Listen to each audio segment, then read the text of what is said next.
Experts predict in 7 years, 10% of the world's economy will be in crypto-based assets.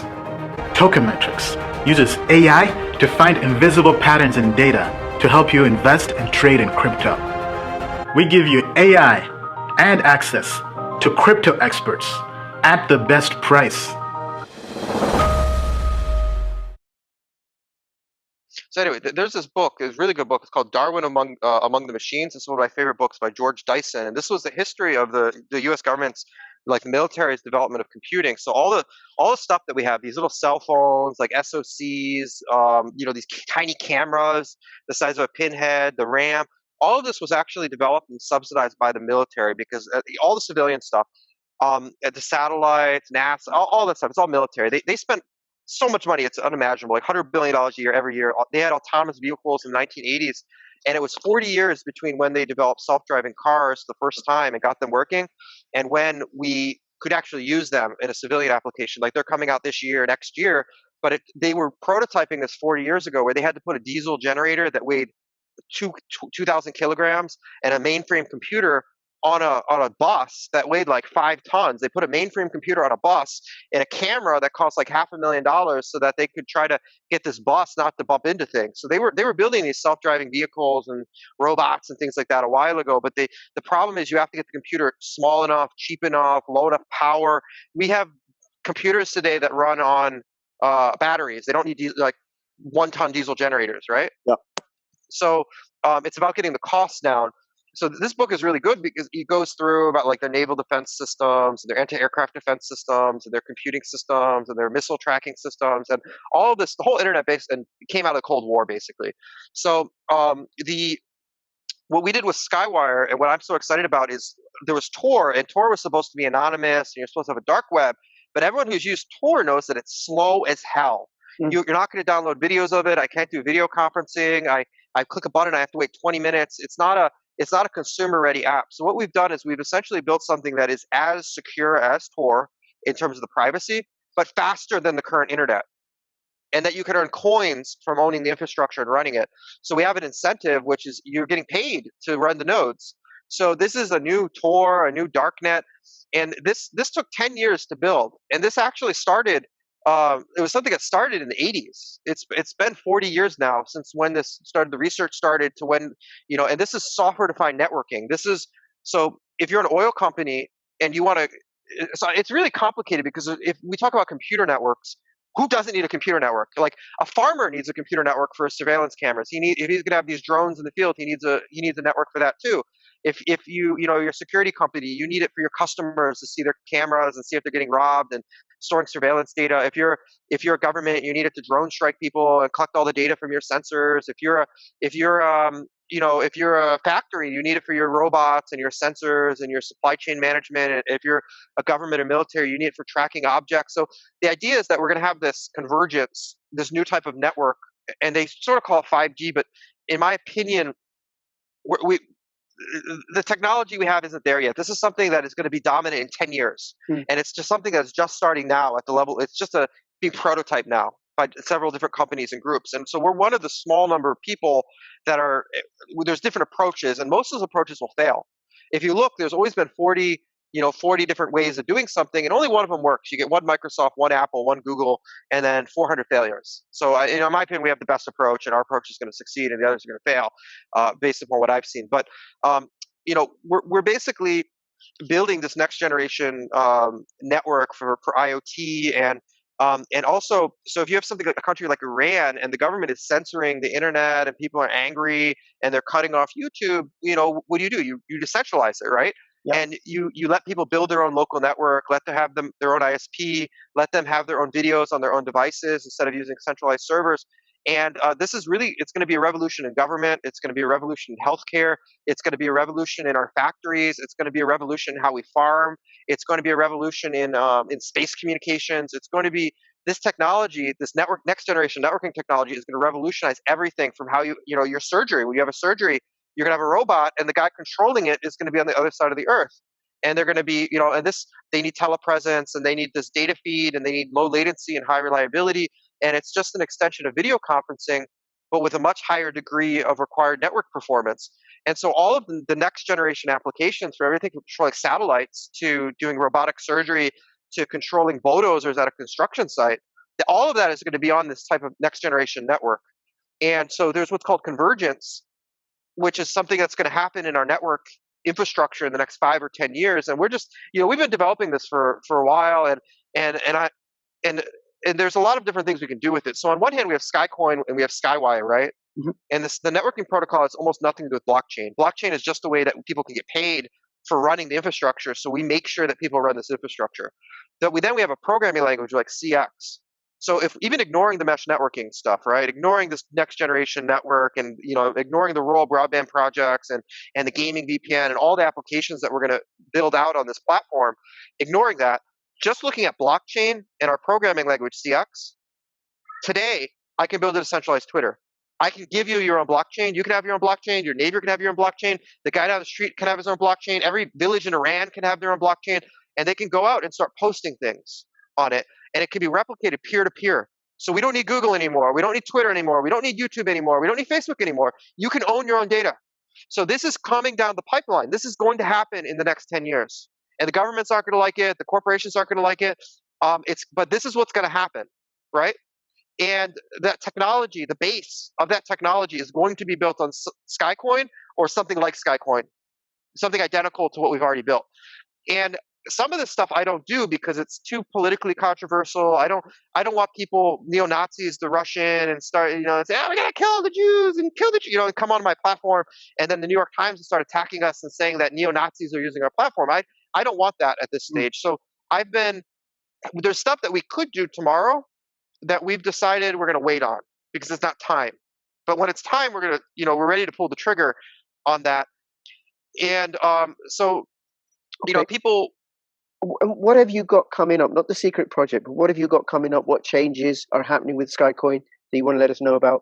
We're growing. That's all. Like, we built the mainnet, we launched it. The VPN app is coming out. The number of users went from 0 to 100. The first 1,500 people installing Linux and setting this thing. I was surprised that there are 1,500 people on the earth that can do Linux and follow these installation instructions, because I could barely get it working.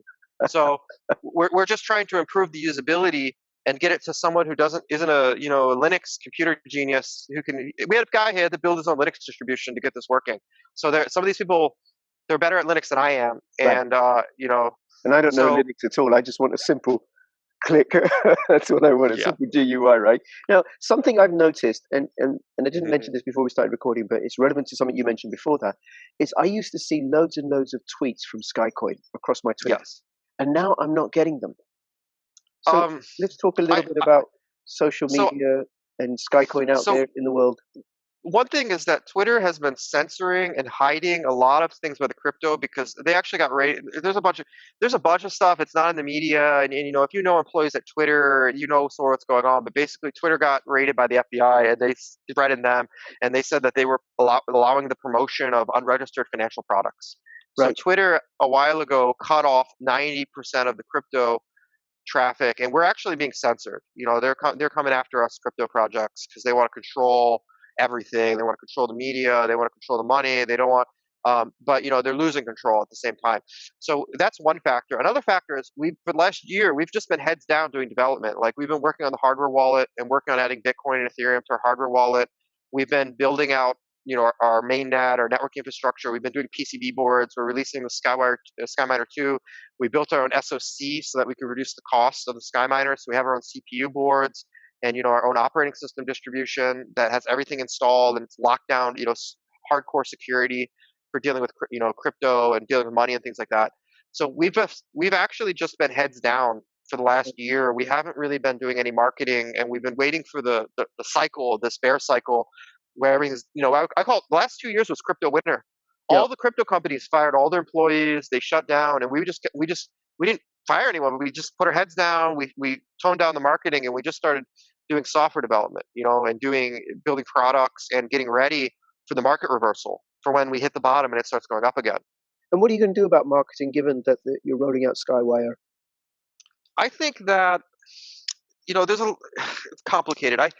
I think right now with the virus and 50 million people laid off, I think it's too early to think that people are going to, have loads of cash to be dumping into crypto right now, right? Right. All we want to, so I want to go and redo the website, and since we did the website like a year or two ago, and I want to have a new narrative and explain not what we're going to do, but what we did, because everything that we said we're going to do, we finished. So it's not, oh, we're going to build this. It was launched last week. 2,000 people are using it. Blah blah blah blah blah. Right. So we don't need to. We have to explain what Skycoin is, not what we intend to do, because we did almost everything that we said we're going to do. So now we're just in this phase where we're just onboarding users, and we're just building out more use cases, and we're building applications, and we're going after consumer demographic instead of a demographic of developers. And then we're also the media. I don't really like the media, but you have to go and get a guy out there and whip him, and he has to go out and talk to these people, and they want to do a story on crypto, and you have to be ready. You have to be there. You have to be engaged with these people, and to really engage the 2,000 or 4,000 journalists in the mainstream media in the United States and Europe, and to have a grassroots on the ground media operation is a real pain in the ass. Like we're a software development company. Like I didn't know I would have one guy on marketing. I didn't know I have to have like some guy with a contact with 4,000 media people, and he has to hit up 40 people a day, like he's cold call them, and then they say, oh, blockchain. They just read the header. Oh, blockchain. Yeah, I got to write a story about blockchain. Tell me about blockchain, right? And then you got to feed them something packaged that they could just write into an article because they have an article quota. These people, the way that the media works and the way that you engage with them, it's a lot of footwork. It's so I have some idea now about how do you do marketing, how do you get into the New York Times, how do you get into these bigger media outlets, how do you like engage with people on Wikipedia that maintain pages and things like that. And we actually got censored by Wikipedia. So Wikipedia one week, some editors went on a crusade and decided to delete all the articles about crypto. They even deleted the article about the CoinJoin protocol. So there was a mathematical privacy protocol. They went in and deleted an article about a mathematical algorithm. Wow. Because they said it was related to crypto. So the Wikipedia editor told us we were an IPO. We haven't had an IPO, and we haven't raised money in 10 years. And they told us we're an IPO. I'm like, that's bullshit. And anyone who fought with the editor, they actually banned the account. So there was a guy who had a 10-year Wikipedia editor who was a mod, and he got banned because he came in and said, well, this is factually not true. And then they deleted all of the references from Thomson Reuters and all these big name media outlets. And then they said there were no notable references, so we have to delete the article. So they came in, deleted all the references, and then the same guy who deleted the references says, we got to delete the article because there's no references, because I deleted all of them. And so we had massive Wikipedia censorship where we actually had some guy, the founder, I was at a dinner, I think, with the founder of Wikipedia, and you're like, yo, can you call Watson to call the founder of Wikipedia? And he said he doesn't get involved in editorial decisions. And basically the editors are out of control, and this happens every week, and the founder of Wikipedia doesn't want to deal with it because he doesn't want to get involved in editorial. So I'm like, can we get a mod? We actually had a mod at Wikipedia come in, and he looked and he said, yeah, this guy shouldn't have been banned. And they unbanned his 10-year-old editor account, his account that was a 10-year-old account. And they said, yeah, that was bad. It shouldn't have happened. But we're not going to fight with editors because the editors will gang up on the mods and rape them. And I got in the middle of this, a war basically. And and it's really nasty. It's like you actually have to there's companies that are bribing mods to come in and just delete people that you have a corporate brand, you don't want them shitting on your brand. You pay these people and they're getting bribed basically to base. It's really dirty. It's and I saw the same thing on Reddit too, which was basically if you wanted your articles not to be deleted, you had to go to this guy and pay him, and he would pay the guy, and they'd make sure that your articles weren't deleted. Because and then we had this other company, I think it was Substrat, paid the editors on Reddit, and they paid this company called NextWeb. There was this editor on NextWeb, and he got paid I think it was $8,000 to write a hit piece on us, and he also got paid to write a hit piece on IOTA. And IOTA actually threatened to sue NextWeb because all the information in this article was completely untrue. And they had NextWeb interview this guy, and they said he was the CEO of Skycoin, and it was some drug user, some drug addict that was a community member that we allowed to do an event in San Francisco. And he was going around telling everyone he was the CEO of Skycoin. And then he had an interview while he was on drugged out of his mind on marijuana with NextWeb, and the NextWeb did a hit piece on us, and I asked NextWeb to give us the recording of the interview, and they said they would, and then they refused to give us the recording. And the guy who did the article, we found out later, we contacted him with a private investigator and offered to have him do another hit piece and how much money he wanted. And we saw what you do with Skycoin. Can you do that for this coin? And we actually had the private investigator get logs showing that this guy was taking money to do hit pieces. And he did one on IOTA, and he did a hit piece on Skycoin. Then this guy fled to Mexico, and we actually had a private investigator, and he's like in Mexico doing drugs and hookers. And I'm like, what the, this is like, and I'm like, so, and then I asked NextWeb, I say, hey, we have this information about your editor and that he was paid to do this article. Could you please, and the article is completely untrue. Can you please take this information down? And then NextWeb refused. They just won't do, take. So I was really sick at some of the stuff that I saw in the crypto media during the last bubble. And there was also, we got hit by these bots. This guy was paid by Substratum, which is now dead, by the way. Yep. And they had 800 bots per day attacking us on Reddit, on some of the crypto channels. We hunted down the person doing this on Twitter. We found out his company, we found out his address, and we contacted him on Twitter. He deleted his Twitter, deleted his Facebook, went underground because he was afraid we were going to sue him for like $2 million of damages.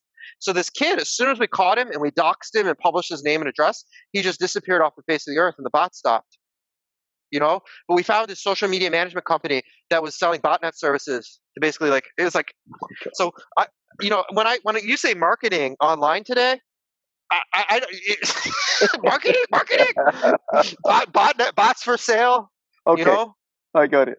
We went through that. I survived that. Well, I got your point about waiting for the recovery anyway before you make it known, right? And it is just to acknowledge that Skycoin is an original gangster of crypto and ain't going anywhere, building and building over the last 10 years. Yeah, I don't think, I don't really care what the media says or what Wikipedia says or anyone says. It doesn't, I have thick skin now. I just don't even care. I'm like, you guys are losers. Shut up. We'll carry build something. Stop whining. Yeah.